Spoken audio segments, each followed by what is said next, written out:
Hello, welcome to Confidently Creative. I'm your host, Jason Ward. This is the podcast that helps all creatives become more confident. Subscription is absolutely free. Sponsors are always welcome. And please feel free to share the show, leave us a review, let me know what you need, or just follow us on Instagram at JasonWardcreative. Enjoy.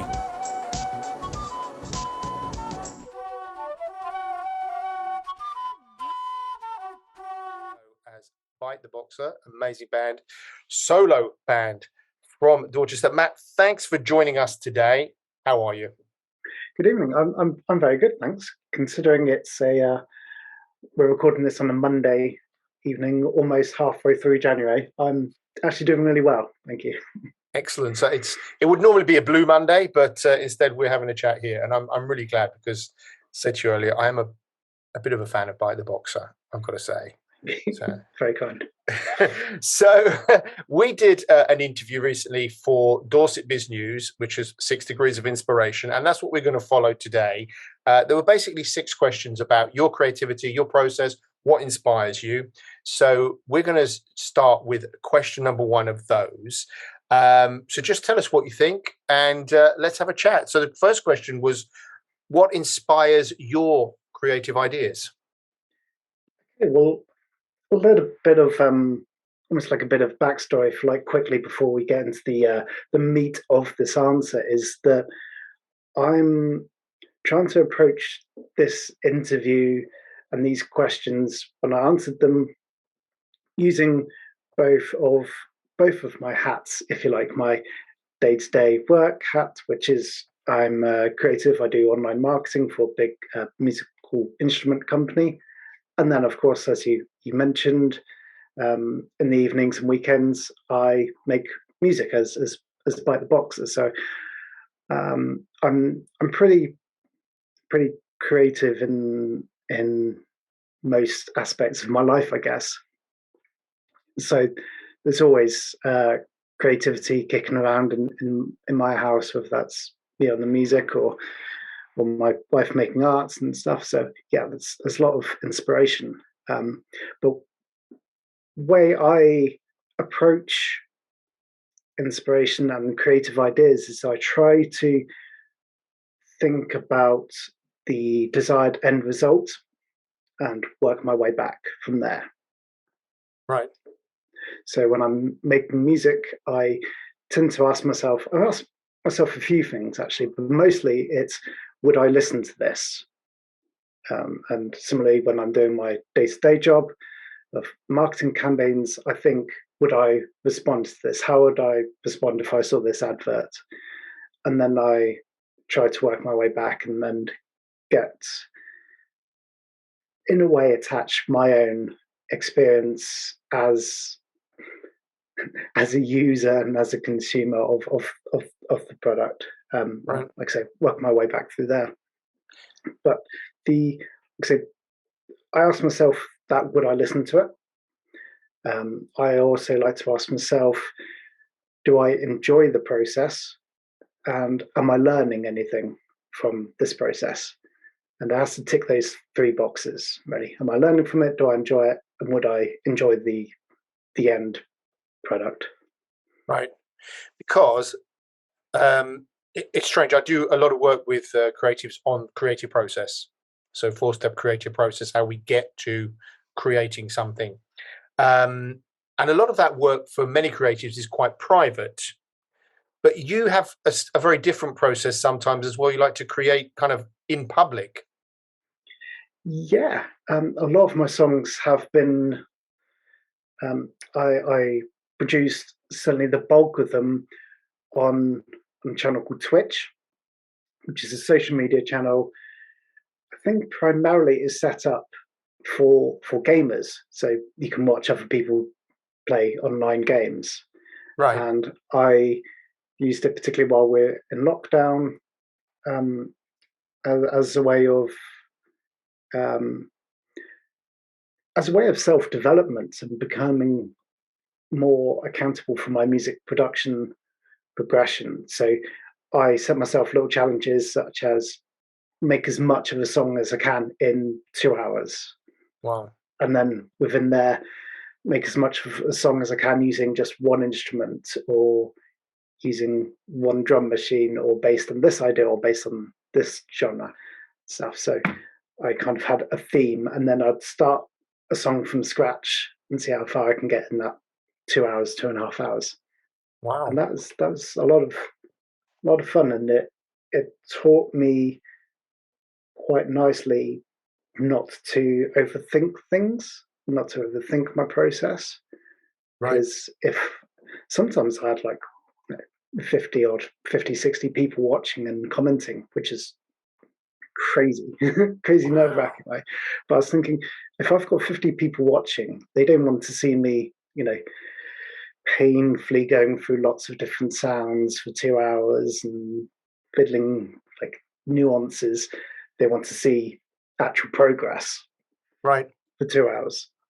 So it taught me to, yeah, just trust my gut and go with it, and yeah, put a little bit of fire under myself, a little bit of fire in my belly, and just go for it.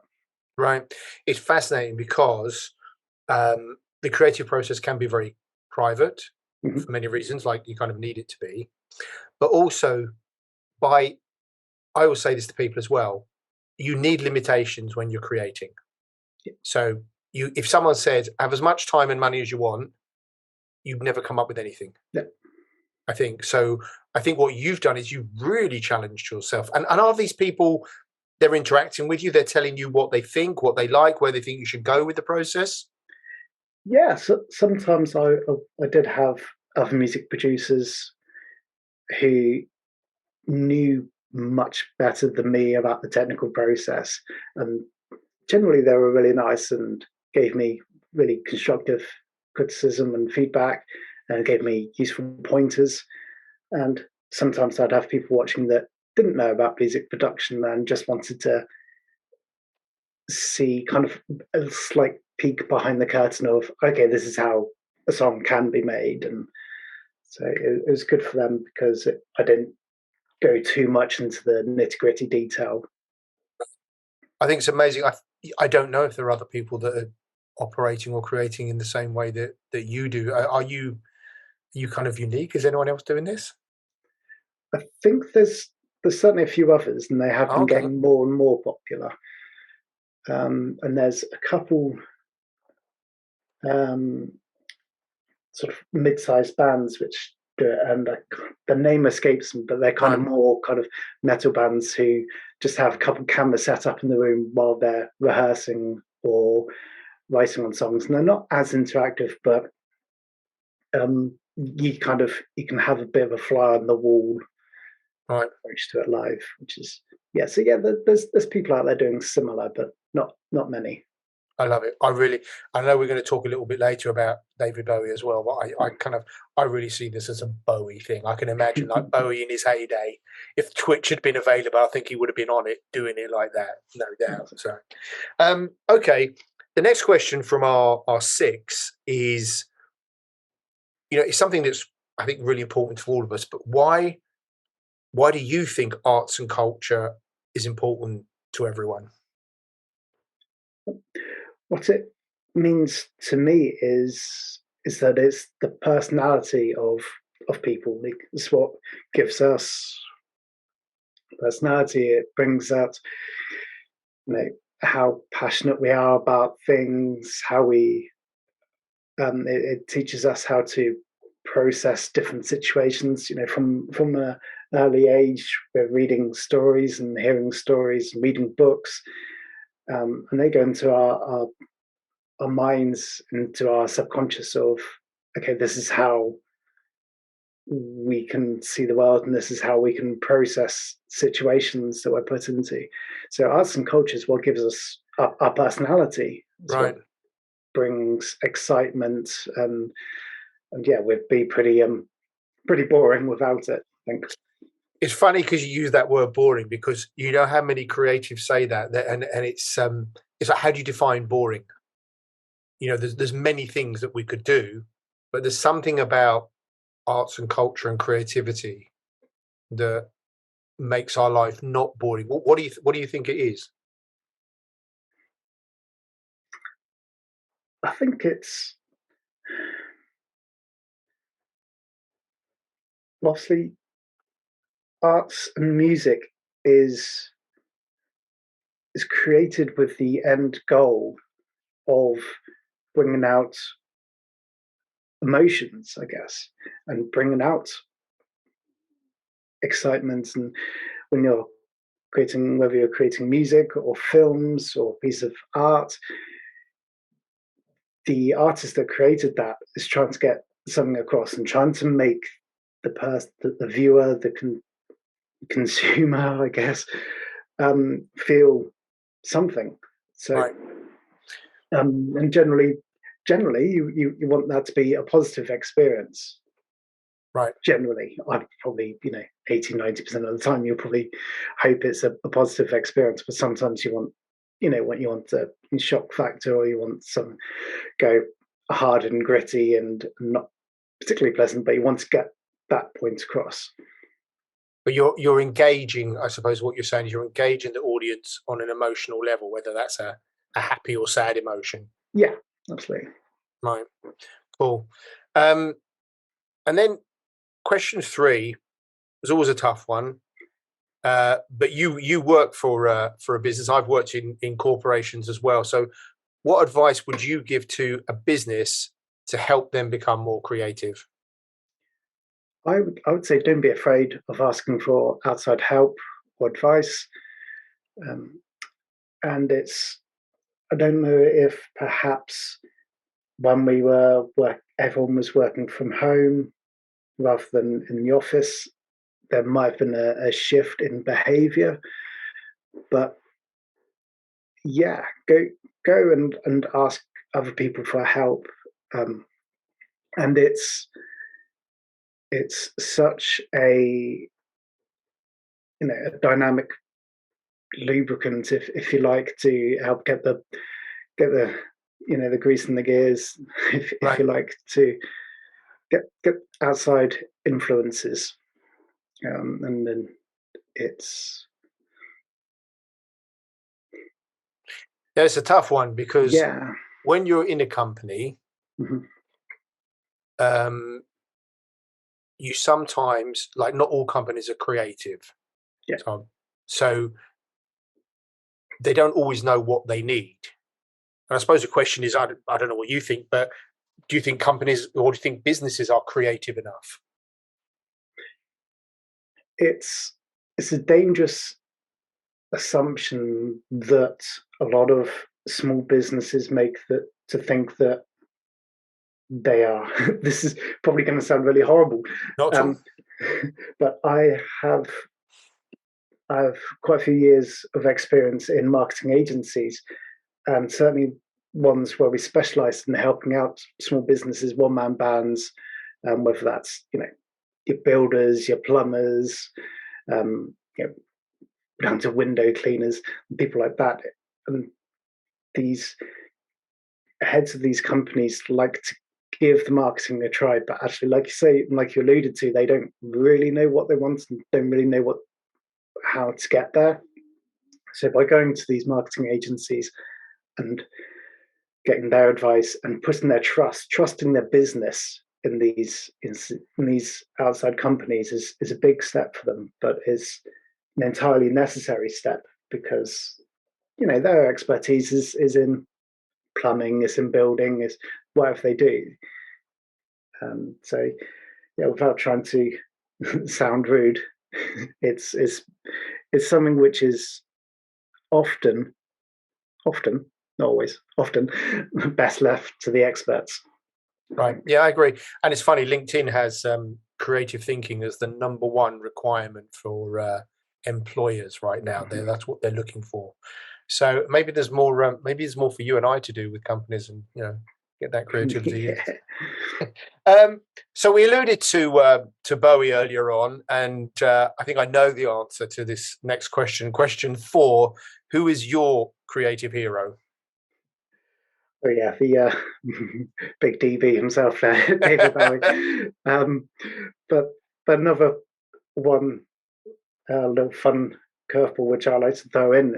Um, who's kind of similar but different in a similar way, is Bob Ross, the artist Bob Ross. Yep. And if you've ever seen any of his shows, beautiful as they were and as delightful as they were to watch, it's always going on about these happy accidents and just rolling with it and learning with it and trusting yourself and not being afraid as well. Is what I got from Bob Ross, and Right. I think that's going back to our friend David Bowie. That's, if there's anyone that ever did that, it's David Bowie with his reinvention and his experimentation and his adventurous spirit. He's he's quite arguably one of the most creative people we've ever seen or possibly likely to see ever again. He's an absolute genius. Yeah, I would agree. And it's strange because the big peak of his commercial popularity was probably early to mid 70s, late 70s a bit. And then there was the second wave with Let's Dance in the 80s. But he continued to reinvent. It was like that didn't really matter. And for many people, they might just be aware of China Girl, Modern Love, Let's Dance, which is fine because they're all great songs. But what got you into Bowie? Was it that, or was it something earlier? It was my mum. My mum was a big Bowie fan, and she's a big glam rock fan. So loved loved Mark Bolan and T-Rex. So growing up, I had a lot of Bowie and Bolan records on around the house, um, and yeah, one of my earliest memories was at one Christmas time watching the David Bowie film Labyrinth Right. and thinking, and that time when that film was shown on TV, he did an extra introduction. I don't know if you remember this, but he did he's all in his Jared costume, and he introduced the film. And there's an extra special introduction to it. And I remember watching it thinking, what is this? I've never seen anything like this before. And I loved the songs from that film. And then after a while, I discovered, okay, well, that's the same guy that did, China Girl and Let's Dance and did all these other amazing songs. And got me thinking, well, they barely look like the same person, and they've got all these different things. And he became, all these characters, and he just became an absolute colourful icon to me of constantly reinvention. And I remember thinking, well, did this confuse people? Like they kept changing? Was it a weird thing to see? And yeah, it just stuck with me, and he's been the most consistent artist in my in my listening in the last 30 years or so. Right. And Well, no, I'm with you on that. And I have a close friend who's a Bowie obsessive, and it's for him it's kind of like the more obscure the better. But let's say, imagine, could happen. Somebody listening to this is not familiar with Bowie. Well, how would you? What would you say would be the best sort of path into Bowie? This one. Well, it's a tricky one because I think you alluded to this earlier. He's something different to different people. So, like you say, he had the 80s thing, and there's the 70s phase and the 60s phase. So for me, it was the 80s stuff, right, and quite sort of sax heavy and almost that sort of, dare I say it, funky sort of sound to it.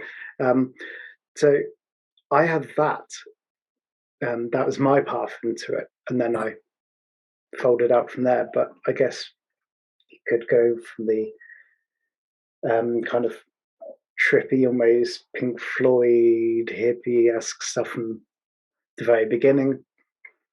Is a fun way of doing it, because that shows him. I think that shows him at his most colourful and creative. Right. But it's interesting also because I don't think that he ever defined his music as something. No.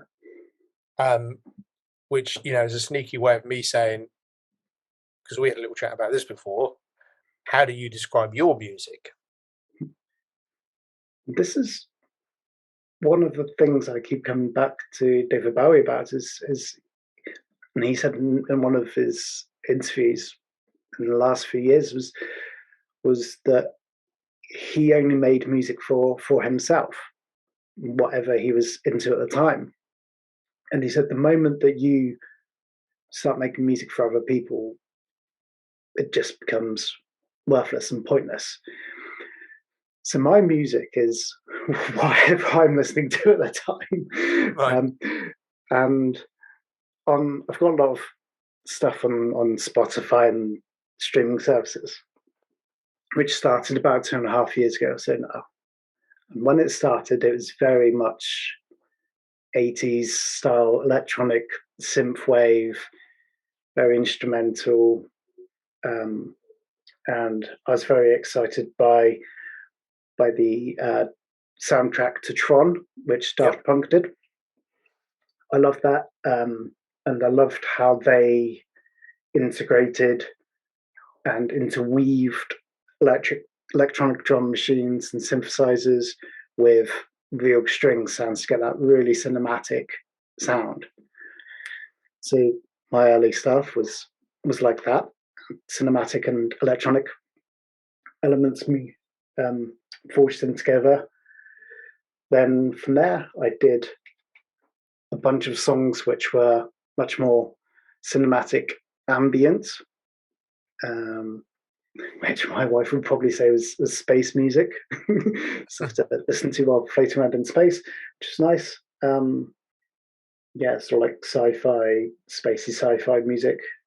Again, quite nice and relaxing and low key.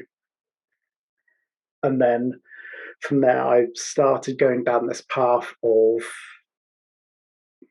again, it's difficult to explain, but like dream pop, alt pop, and I'm sure we're going to go into more detail about this in a minute. Trip hop, bringing in these electronic elements to it, and learning, picking up learnings each time I changed genre.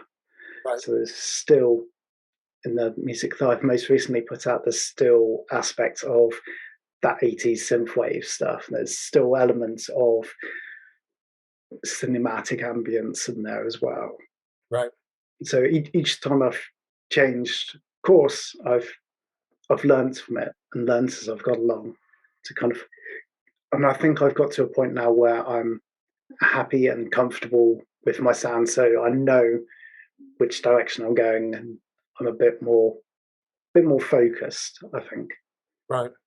No, I think you know, having been a teenager in the 80s, I definitely pick up on those references. I think it was one of your earlier pieces, the 86 sound, that for me, I was picking up some Jean-Michel Jarre in that, to be honest with you. Yeah. I was definitely feeling that sort of bubbling and, like you said, cinematic. But it's interesting the journey that I think you've gone on, and obviously your latest album is I think it's much more melodic and, as I said to you before, kind of pastoral, but I don't mean that in a negative way. I feel that space, I feel that sense of place. Like I said, I don't think it's an urban sound, but once again, that's not negative. I think it's really important that when we create something, it comes from a place. I think that's really, really key. Whether that's an imaginary place or a real place, I don't think that's that matters. And I know that 99.9% of musicians and creatives will say that their art is unique and they don't like to pigeonhole it or don't like comparisons. I think that mine is it, again. I think that mine is unique, but I think that's more of me just creating for myself and creating stuff that I like, rather than having this extensive knowledge of, for example, trip hop. I like some trip hop. I don't have an extensive back catalogue knowledge of it. Right. So I kind of take little bits from it and I learn from it, and I mix it with other stuff which I like. And it's like I say, I'm not trying to sound elitist. I just genuinely think that I'm making my own blend, which is both a blessing and a curse. It's a blessing because I know it's something which is unique to me, and it is nice feeling that I can put out something which is unique and different. But then it's a bit of a curse when I try to do any kind of marketing for it, and people ask me questions like, "What does it sound like?" Right. Well, here's a 15-minute long answer for it. Well, no, I think that's interesting because also it's a journey. So I think you're right, and I would say this to other creatives as well, to not necessarily pigeonhole yourself, because that doesn't leave you space to develop. So you have been on a journey. I remember the first Duran Duran album, right? It was called Duran Duran. So it was all new romantic. There was an electronic instrumental track called Tel Aviv, but there was also a kind of almost punky track called Friends of Mine. And really what that first album was their journey of the last 4 or 5 years till they got to that point. And it was all, kind of put onto one album. So I think you're absolutely right. Don't put your music is excellent. People want to know what it's like. It's great. That's what we should tell them. Okay. So you've done a lot of, you've been in different bands. You now, Bite the Boxer. So this is question 5. What piece of creative work are you most proud of?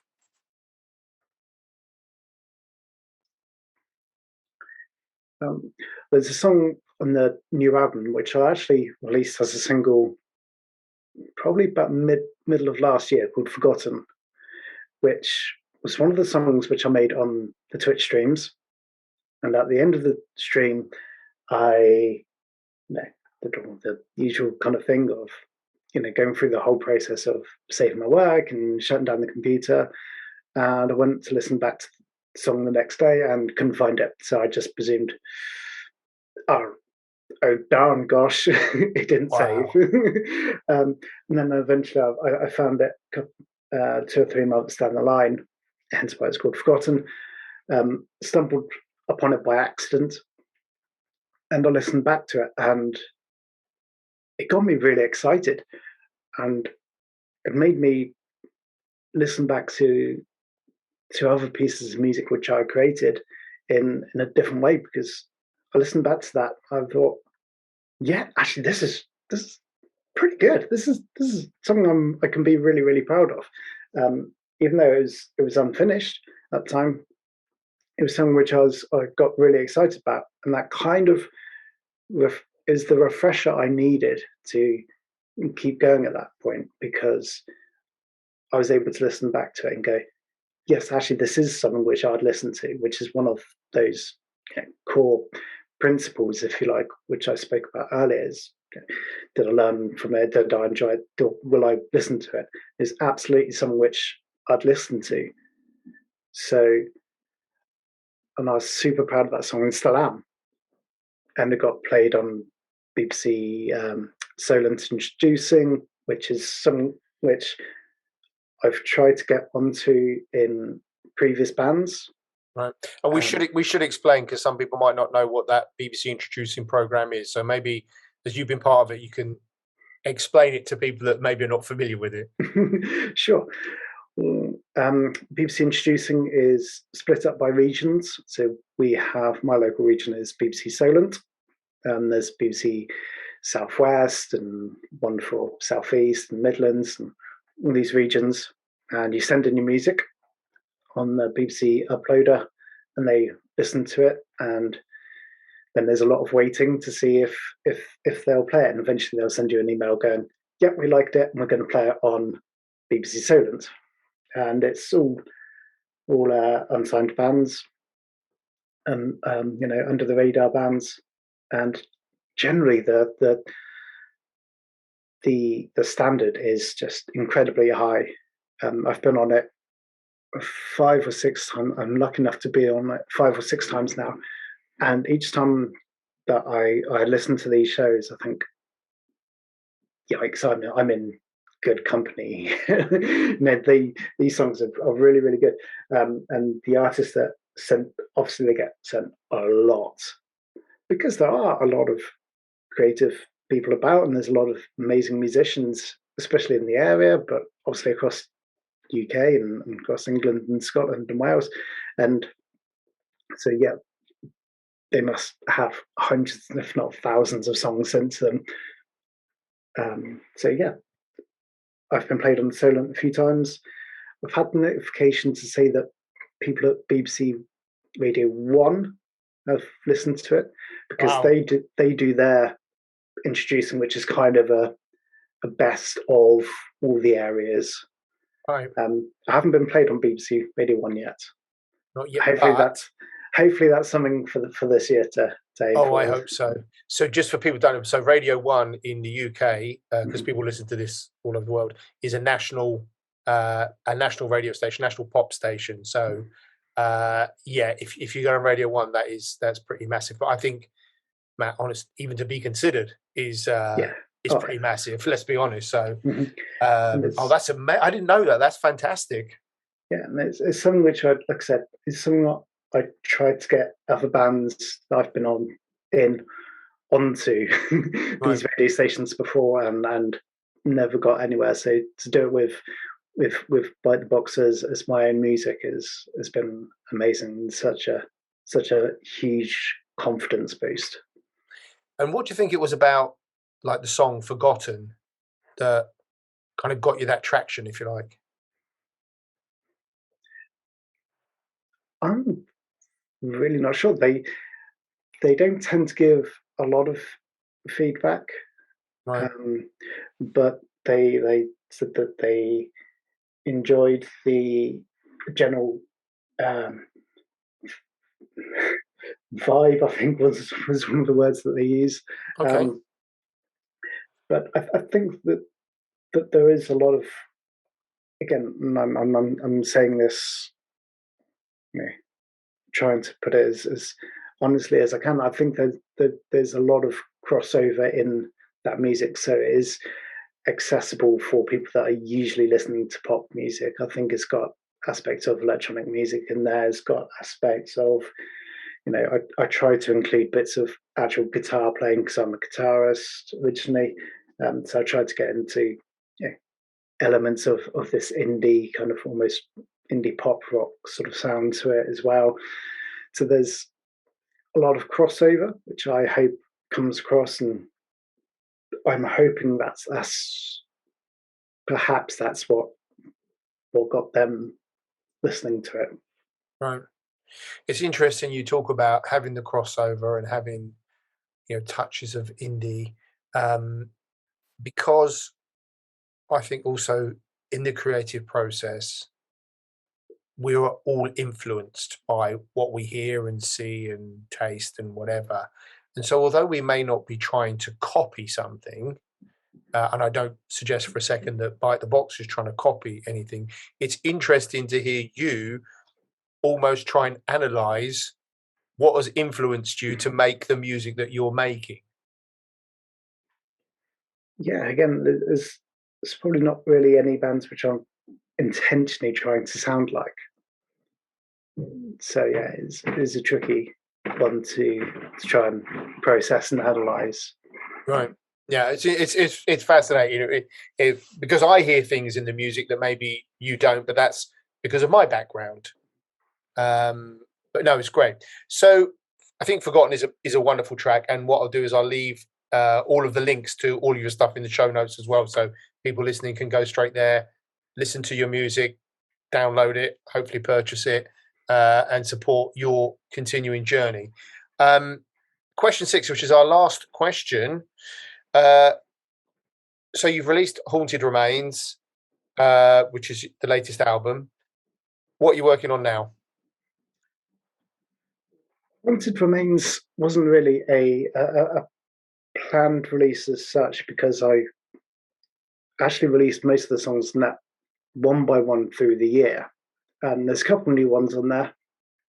And there's just like a collection of rounding up the year. So I've got 2023 as complete fresh. So Wanted Remains was 2022, almost like a 2022 the singles collection kind of deal, way of wrapping up the year nicely.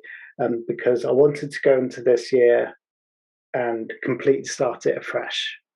Right. And I said earlier that now that I know my sound and where I'm most comfortable and a bit more about where I'm going, I can go further down that rabbit hole and create more, and write more songs, and use the last year as a template, because I think that went well, like releasing songs one by one as I was doing them, as I was making them. So I've still got that journey, evidential journey of I released this song in the beginning of the year, and then as I went through the year, I've released more songs. So I'm going to try and do that again, release more songs. I would like to get into more elements of guitar. Principally, I've been a guitarist for the last 20 years or so, I think. Wow. I've been playing guitar, so I'd like to get more guitar and more bass guitar into my sound. I'd like to work more with local singers. I'm not a singer myself, which is probably So can I ask, sorry, Matt, who does the vocals on your work?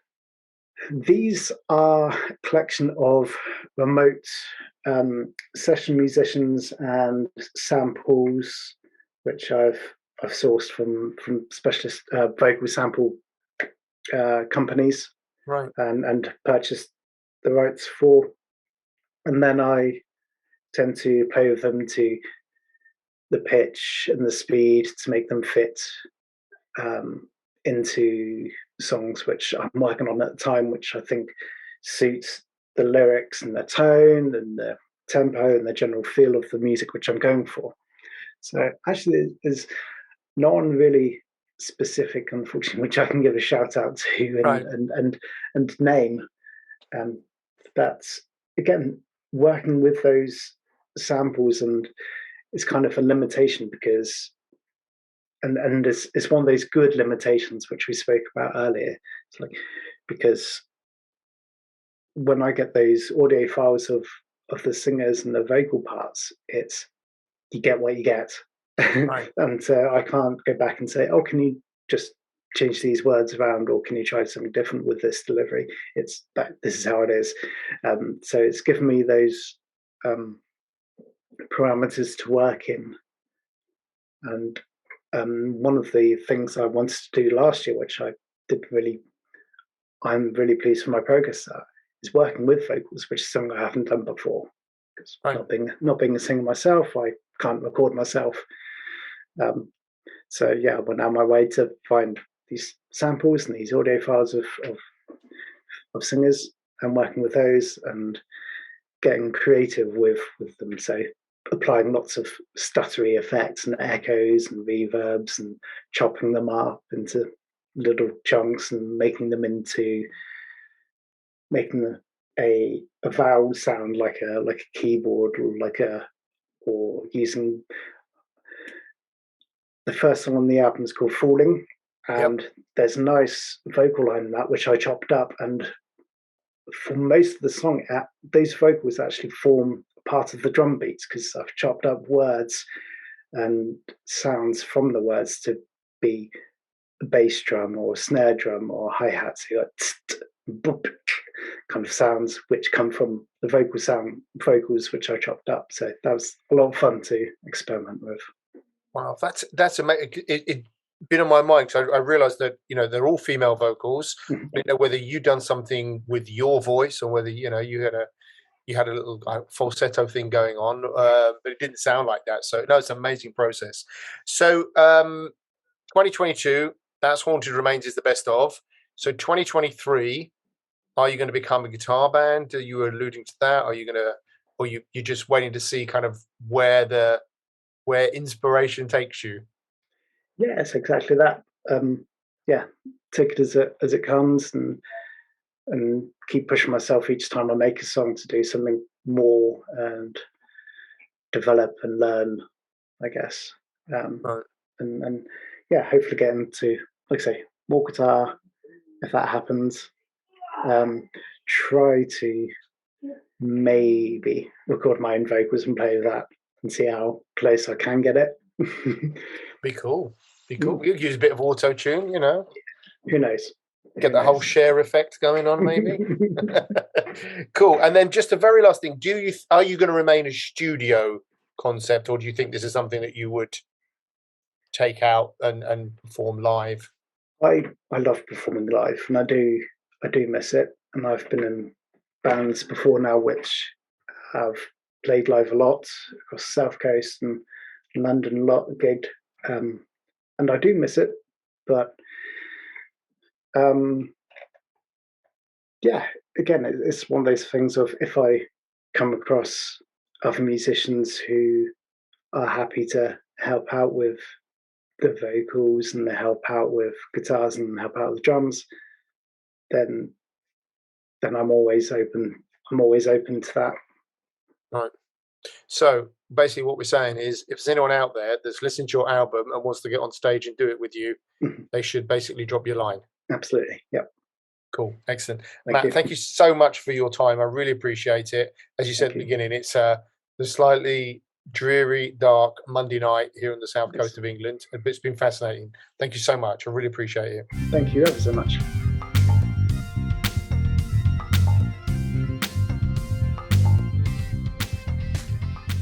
Thank you for listening to Confidently Creative. I hope you enjoyed today's episode. Don't forget, subscription is free, and you can follow me on Instagram at JasonWardCreative. Please feel free to leave me a review and share the show. I look forward to catching up with you soon on Confidently Creative.